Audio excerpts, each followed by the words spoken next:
If you've been looking for guidance, peace, or a deeper understanding of God's plan for your life, you're in the right place. Today, we're exploring 10 powerful Bible verses, each one packed with wisdom that can transform your faith and help you navigate life's challenges. We're not just reading these verses, we'll give you the context, the meaning, and show you exactly how they apply to your life today.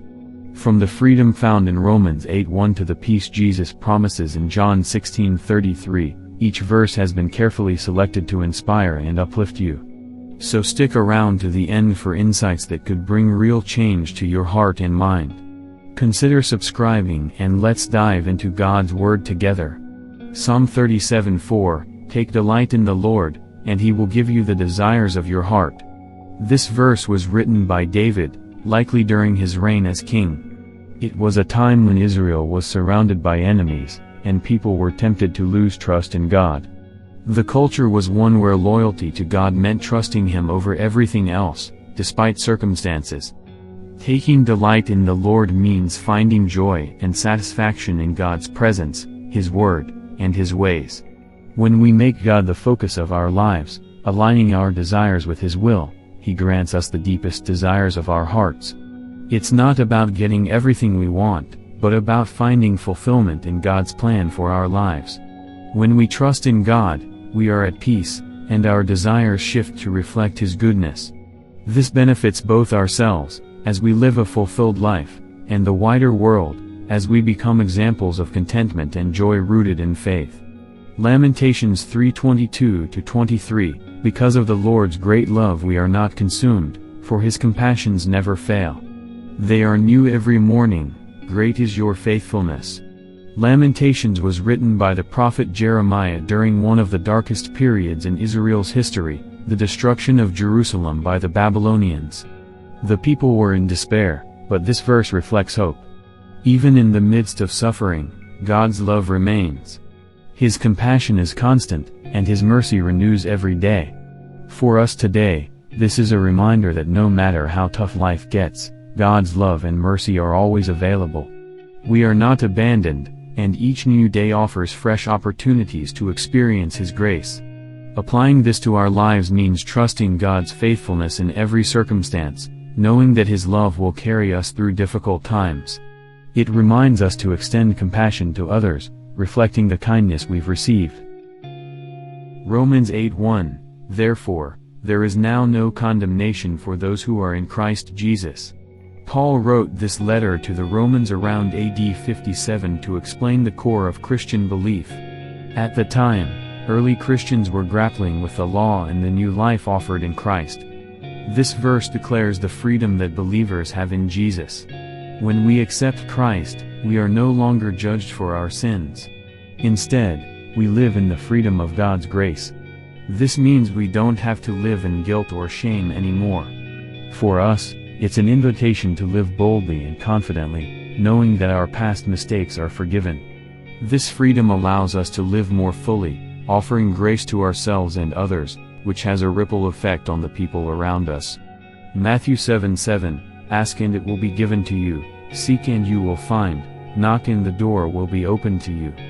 Jesus spoke these words during the Sermon on the Mount, addressing a crowd of diverse people who were seeking spiritual and practical guidance. At that time, people often felt disconnected from God, thinking He was far off. Jesus encouraged them to actively pursue God through prayer and persistence. The message is simple: God is approachable, and He responds to those who seek Him sincerely. For us, it's a reminder to never give up in prayer and to actively seek God's presence. By asking, seeking, and knocking, we engage in a relationship with God where we trust Him to provide, guide, and open doors in His perfect timing.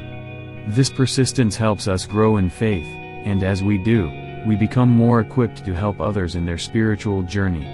Psalm 139:14, I praise you because I am fearfully and wonderfully made, your works are wonderful, I know that full well. This psalm was written by David, expressing awe at God's intimate knowledge of him. In a world where people often found their identity in family, tribe, or social status, David recognizes that every individual is known and crafted by God Himself. For us, This verse is a powerful reminder that we are each created with purpose and care. It speaks against the feelings of worthlessness or inadequacy we might experience. When we accept that we are wonderfully made by God, we can live confidently and use our unique gifts to bless others. This mindset also encourages us to affirm the value of others, recognizing that they, too, are wonderfully made by God. 2 Corinthians 1:3-4, Praise be to the God and Father of our Lord Jesus Christ, the Father of compassion and the God of all comfort, who comforts us in all our troubles, so that we can comfort those in any trouble with the comfort we ourselves receive from God. Paul wrote this letter to the Corinthians to offer encouragement after a period of intense suffering and trials.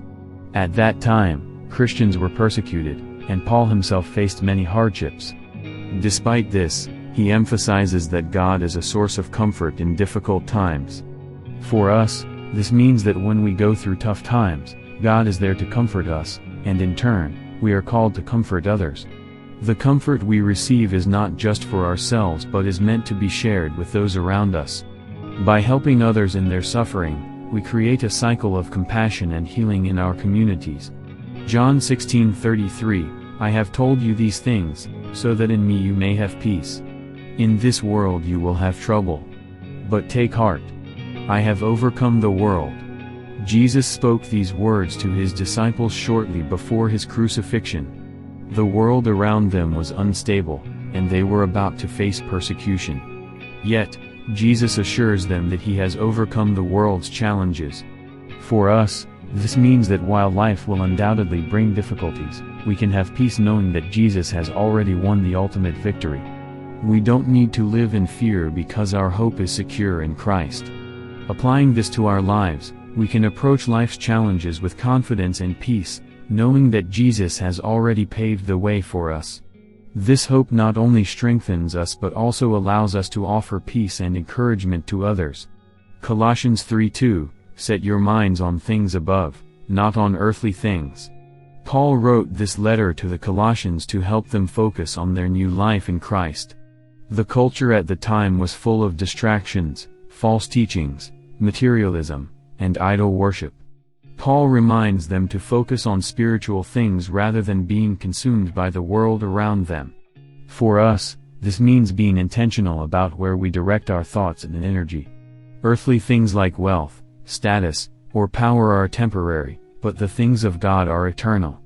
By focusing on God's truth, we find a sense of purpose and peace that goes beyond what the world can offer. This not only benefits our spiritual growth but also impacts how we live in the world. Our priorities shift to align with God's will, which positively influences others. 1 John 3:16, This is how we know what love is, Jesus Christ laid down his life for us. And we ought to lay down our lives for our brothers and sisters. John wrote this to the early Christians, emphasizing the centrality of love in the Christian faith. At the time, many were facing persecution, and love for one another was essential for their survival. Jesus' sacrifice is the ultimate example of love, and we are called to follow that example by loving others sacrificially. For us, this means putting others' needs before our own and being willing to serve and help those around us.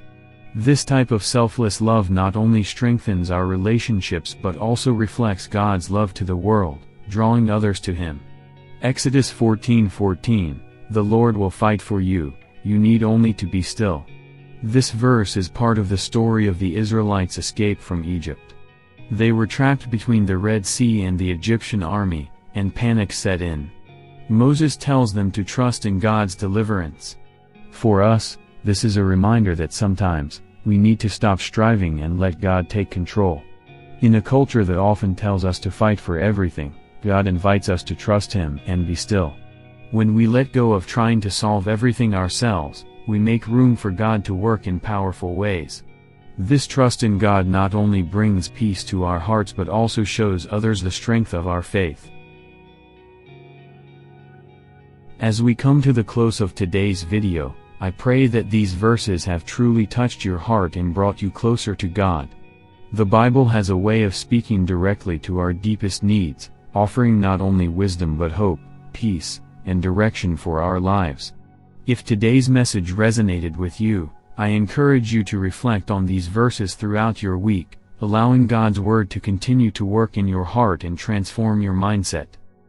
If you've found value in what we've shared today, I would love for you to join this community. Just hit that subscribe button below and become part of a growing family of believers who are seeking truth, encouragement, and guidance in their walk with God. Don't forget to like this video and leave a comment. I read every one of them, and your thoughts help us reach even more people with the life-changing power of God's Word. And if you're hungry for more, click right over here to explore more inspiring content that goes deeper into God's promises and the Christian eternal hope we can find in Him. Together, let's continue to grow in faith, walk in God's love, and shine His light in the world around us. Thank you so much for watching. God's blessings will pour into your life as you continue to trust in Him. I'll see you next time.